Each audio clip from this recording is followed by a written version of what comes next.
I'm Jim Haskell, Senior Portfolio Strategist. Earlier this autumn, we collaborated with one of our clients on a multi-part exploration of US-China relations. I'm excited to introduce a three-part series that will run over the next couple of weeks on the different dimensions of the US-China relationship and their implications for investors. Joining me in this series are three people with extensive experience in the US-China realm. I welcome Ray Dalio, our founder and Co-CIO, Kevin Rudd, the former Prime Minister of Australia, and David McCormick, our CEO and a former senior official in the Treasury and Commerce departments, as well as the National Security Council in the George W. Bush administration. The conversations you will see in this series are drawn from a video cast with Ray, Kevin, and David, and from a live session with our client, which was captured on audio. Excerpts from these two sessions will make up the content for this series. Throughout this series, you will hear us refer to three different scenarios for how the relationship could evolve. First, a high-friction scenario, similar to the current path of increased tensions. Second, a lower friction scenario, wherein the two countries reach a sort of détente. And third, an unlikely scenario marked by major reforms to China's policies and a return to the engagement model of the past decades. In this installment, Ray, Kevin, and David discuss the arc of the US-China relationship, how we got to this point, and where we might go from here. In part two of the series, Ray, Kevin, and David will survey the domains of economic competition between the US and China, and they will consider how trade, technology, and capital control policies may change in the coming decade. And finally, part three will look at the different dimensions of US-China tensions on global markets and the implications for investors. Ray and Kevin will discuss how Chinese economic policy may evolve, and Ray will explore the importance of diversification and what that means in this new environment. We hope you enjoy the series on this most important topic. To set the stage for this discussion of the US-China relationship, I'd like to begin by considering how we even got to the current moment. And Ray, I'd like to begin with you. Would you please put China's current position in context? How does Xi Jinping fit into the arc of China's development? He is an extension of many different forces that have been into place over China's 4,000-year history and how empires and dynasties rise and decline. They have in their heads an understanding of that process. And so the top-down model is one that is somewhat similar to other dynasties and an emperor rising and going through the arc of a dynasty. You have to view Xi's power as just part of that arc, and that arc is the greatest force, and it's what everyone agrees that they're pursuing. So you have to have that in your mind. So when we say, where will China be 10 years from now, they understand in the Deng era, in that era, it was to gain financial and other strengths without being threatening to the outside world, to do that quietly in an unthreatening way, which continued pretty much until 2008. They could be threatening. Then things happened, populism, our own problems in the United States and in the world, loss of jobs to Chinese and such things, produced a tension, as well as their development became obvious and they became stronger. And so we have under Xi a country which is now more powerful and will continue to be more powerful and will operate in a manner that's consistent with that power. David, what is the arc of the relationship from America's perspective? In many ways, if you go back a decade or more, policymakers on the U.S. side, from both sides of the aisle, Republicans and Democrats, really moved forward hoping and pursuing a course that was most akin to your third scenario. The idea that by engaging with China in a responsible way, trying to bring China into the global economy, trying to bring China into the global leadership and partnership in many institutions around the world, that would be a way to help accelerate China's introduction into a free market, the free market economy in China and an integrated member of the global economy more broadly. That would lead to much more introduction of free market principles in the economy. And that would be a really force for good in terms of mitigating the risk of military adventurism, geopolitical conflict. And also, there was a bet, really, that this would lead to further liberalization within China from a human rights democracy kind of perspective. So that was the aspiration. And U.S. policy was more or less aligned with the idea of trying to encourage, incent that transition. And if we fast forward from that time, 10, 15 years ago, multiple administrations, even through the Obama administration, I think what we found is the relationship, China in particular, and the relationship in general, is moving in the other directions. In other words, it's moving away from the third scenario, though of course that's still a possibility, and more towards the second scenario, and possibly, as you described in your introduction, the first scenario. And there are many drivers of that, which I'm hoping we'll discuss in this conversation, one of which is the one you started with, which is the CCP and the evolution in the CCP. And I think importantly, the introduction of President Xi.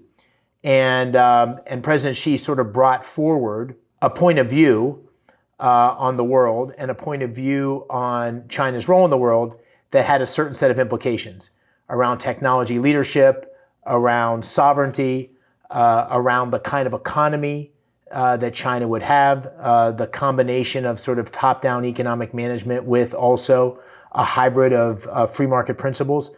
And that has been one of the reasons that China has evolved the way it has, and the conflict between the United States and China is taking on additional momentum. Let's shift our gaze to the future and consider how the U.S.-China relationship may evolve over the coming decade and what the high friction and détente scenarios might look like. Assuming that the United States and China continue to compete at some level, what would you expect the relationship to look like in the year 2030? Would it change materially from where we are today? You can't break up facets of this evolution. So let's say that the conflict with the United States, there are 5 different types of wars that we have: a trade war, a technology war, geopolitical war, possibly a capital war, and a military war. All of this everything has to be viewed in the context of what is the development of a dynasty or an empire, this one beginning in 1949, and its overall trajectory. You have to understand that. Then you come down to shorter and shorter time frames, which, by the way, they plan for. You were about in October, we're going to see the 2035 plan. And so you have all these plans that they then plan for, but it's all within that arc. So you can't divide those pieces up and understand them well. You have to understand the arc and then see each of those pieces as part of that arc. If I would take, let's say, the next 5 years and take the 10 years, I'd just like to paint the picture in a holistic way. Right now, we are intertwined. And as a result, in this war, they understand, and we understand, that there's an emergence of a great power challenging an existing power. And each of them has their own set of circumstances. So what I would say is, when we look at that, China has passed the point, largely, as passing the point of dependence on the United States in the way that it had before. For example, on technology, there was the development of their technologies on top of our technologies, and we're intertwined. And so the circumstances that we face now are because we're intertwined, and that's where we are. As you go to 5 and 10 years into the future, you are either in that intervening period going to have one hell of a fight, or you're going to have them become much more self-sufficient and more expansive around the world. Because like right now, everybody knows that they don't want to be interdependent, And so the Chinese will be building technologies that will get them independent. And that'll range from everything from semiconductors to GPS to a clearing system, a financial clearing system. So as one envisions where we are going to be in 5 or 10 years, the most likely scenario is you're going to have not only a more powerful China, but you're also going to have a more independent China, and you're going to have less power on the part of the United States to be able to squeeze them the way the United States can squeeze them nowadays. Yeah, well, it's an interesting question. The way I think about the relationship is a continuum, the U.S.-China relationship. There will be some areas that are global goods that progress absolutely, by necessity, requires the collaboration of the United States and China, and without that, there won't be progress. Global climate change is an example. Weapons of mass destruction, proliferation of nuclear weapons, and so forth might be another. There are areas where we will compete, and increasingly that's the case. And those areas of competition are largely in these emergent technologies that have winner-take-all dynamics, have huge implications from an economic perspective, from a national security perspective, things like artificial intelligence and quantum science, some advances in microbiology, genome breakthroughs.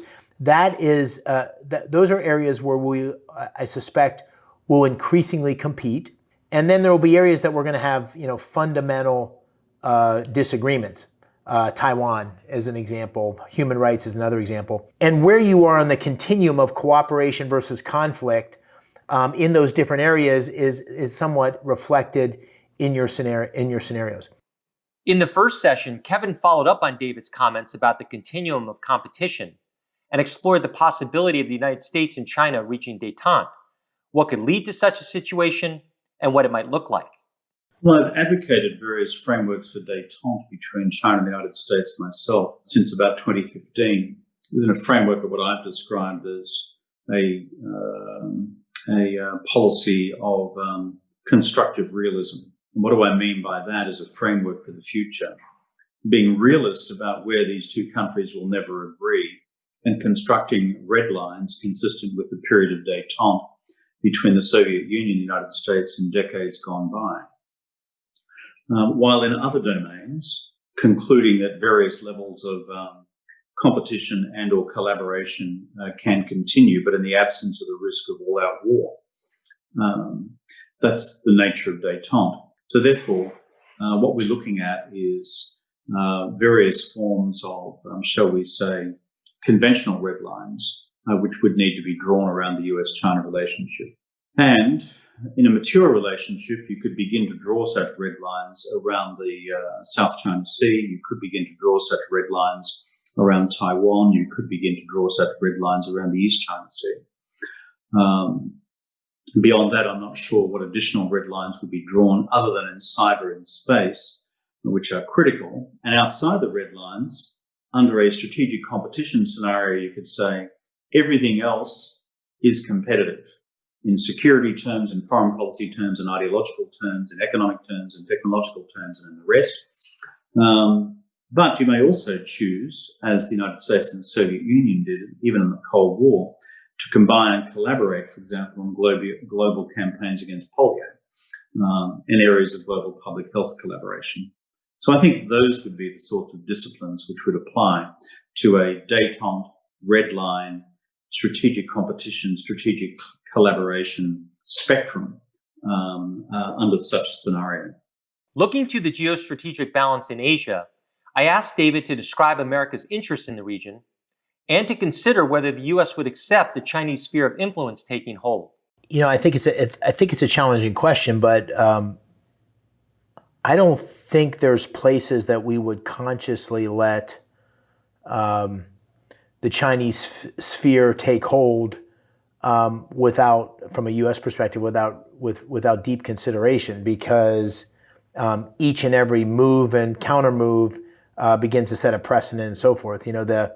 The beginning point is the premise that the United States is a Pacific nation, that we have huge interest in the Pacific, that we play an enormously important role of stability, both from a commercial, economic standpoint and also from a military standpoint in the region. And that we take that responsibility, which is go on beyond just protecting U.S. interest directly, but protecting the interests of our key allies like Japan, Australia, and so forth. And so a strategy of incrementalism that allows for a concession here on this island or a concession there, or, some challenge of the law of the sea principles that allows U.S. carriers or U.S. subs to exercise their independence in certain parts of the Pacific. Those compromises are of great significance, not so much because some little empty island in the middle of nowhere makes that much difference strategically, but because the precedent that's established by not responding is deeply problematic. And so, that's not a black and white thing. There's choices and there's clarity of claims in each of the different cases. But there's no doubt that China's thinking very holistically about two things. One is how to build a capability, a sea-based capability in the Pacific, and in particular the Taiwanese Straits and the South China Sea, that has enormous defensive capability and power projection capability. There's that. I think that's indisputable. And the second thing that's indisputable is that on a number of these fronts, it's advancing an agenda of territorial acknowledgement / expansion. And so how to handle that in a way that recognizes the severity of the precedent, but also is wary of the risk of escalation, is a real balancing act for any administration. But I don't think one would come into it thinking, what concessions are we willing to make? Because each one of those has follow-on effect. In the second session, Kevin outlined his view of how Chinese leadership thinks about the geostrategic environment and the balance of power with the United States. The audio recording of his contents is what follows. The three things that Chinese have in their matrix. One, the balance of military power, which Dave has spoken about effectively. That will, in China's estimate, change more decisively in their direction by about the mid-2020s, maybe the end of the 2020s. But they want to be also ahead of the curve of the American, as it were, build back. The second criteria in the matrix is this: dollar dependency in the international financial system. And therefore, watching what they're doing in terms of dollar exposure with treasuries, watching what they're doing in terms of the exchange rate, watching what they're doing in terms of capital account liberalizations of one form or another, is a critical second litmus here. And the third thing they are worried about in the matrix is semiconductors, which at present they see as the third ultimate anchoring point of American power. Therefore, watching what happens in this space, and if we align these three lines and see a convergence or crossover point between the three of them in a fairly decisive way by mid to late 2020s, that's a time when we should be getting acutely concerned. Ray, David, given all that we've discussed, how do you see the arc of the relationship advancing and the balance of power between the United States and China changing with time? Come 2030, can we know which country will be the dominant power? In answering that question, one has to think about the dimensions of power and what they imply. So there's obviously economic capability, economic rigor, economic growth. That's one key factor of power. There's military capability, defense capability. That's a second. Related to 1 and 2 is technology leadership, because technology leadership not only applies where you are in the moment, but where you're headed. And in the world that we're headed into, some of these emergent technologies have enormous consequences. There's the strength of your value system and how that influences others in the world, and how that sets the stage for how your population interacts with its government and what level of support it has. And then there's alliances and partnerships around the world that are force multipliers in power, right? Because if China and India are, really close friends and have enormously successful economic relationships, that is a source of power and influence in the global economy. So to answer that question, I think you have to really go systematically through them. I'm of the mind that by numbers, in terms of the size of the economy, China is growing very quickly, and it's hard to predict the future, but it's not unlikely at all that China will be a much larger economy than the United States in the decades that come. That would make a lot of sense given its population, and if you think about per capita GDP or growth, it's likely on a path to do that. I think the question of defense capability and technological leadership are still very much open questions. And I think it'll depend a lot on what the United States does. I think if it innovates and continues to do the right policies to ensure technology leadership, have the right kinds of talent engaged on the right kinds of problems, the right kinds of investment in R&D, the right kinds of innovations on the defense side, I think on those two dimensions, I think there's lots of possibility that the United States could very much be in a position of leadership, but that'll require action. It's like anything else, that'll require action. On position of values and leadership in the world and alliances, I think that also depends on what we do. In a very biased way, this is a very American-centric position. I think the underlying values of freedom and liberty and what the United States was founded on is a huge strategic advantage, because it gives a level of autonomy and self-ruling capability to the United States that makes it much more adaptable over time. But that's an experiment that's still in its early days. And when I say early days, we're only a couple hundred years into this, and so we'll have to see. But that's a judgment. That's a values judgment. And on the question of alliances, I think we have a huge opportunity, in part because of the value system, to continue to build on the post-World War II institutions, in some cases eliminate them and build new ones, post-World War II institutions and relationships that are a huge source of benefit in the world, because, for all its challenges, this is still the number one destination. The United States is still the number one destination in the world for people who want to come and live great lives and build a great country. And so that is a source of advantage too. We have to treat those alliances well. We have to reform those institutions. So I think the by and large is that it depends on what we do. In the United States, we're at a particular inflection point, and I think with the right policies and positions and leadership, the United States will play a very critical leadership role in the world for many decades to come. You must look at what they're doing. Both countries are doing domestically as well as internationally. What I'm trying to convey is kind of the tripwires or the red lines to signal if you go over them, you have to pretty much think about what might be the worst case scenario. And if you stay within them, you can see what is more likely to be the most likely scenario, which is that you don't have an intolerable scenario. And so which of those paths you go on will be very important. The big bad one, or the evolutionary one. The more likely evolutionary one, is that you don't have the hot war. You have a lot of confrontations and banging into each other, and then you'll expect more independence in the future, and probably a more powerful, stronger Chinese situation, because they're developing the innovation that's going on there, the capitalism in the usage of entrepreneurship and what Shenzhen means and all of that. It's it's the right path to create development, to create innovation, and so on. We hope you enjoyed this first installment of our series on U.S.-China relations. In part 2, Ray, Kevin, and David will consider how the domains of economic competition, including trade, technology, and capital control policies, may evolve in the coming decade. We look forward to sharing it with you.